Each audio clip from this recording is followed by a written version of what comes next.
V dnešnom videu si ukážeme, ako jednoducho prepojíte faktúrko s FIO bankou. Po prihlásení do internet bankingu vo vašom počítači kliknite vpravo hore na odkaz informácie o účte a následne na možnosť nastavenie API.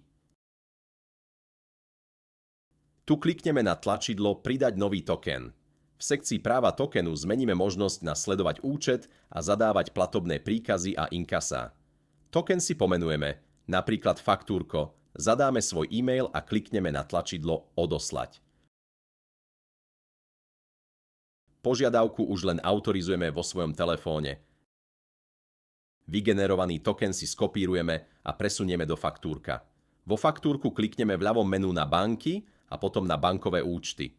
Otvoríme si detail daného účtu, kde do pripraveného poľa vložíme skopírovaný token z FIO banky. Na záver už len zapneme prepínač platby a refundácie a formulár uložíme. Jednoducho, rýchlo, prehľadne.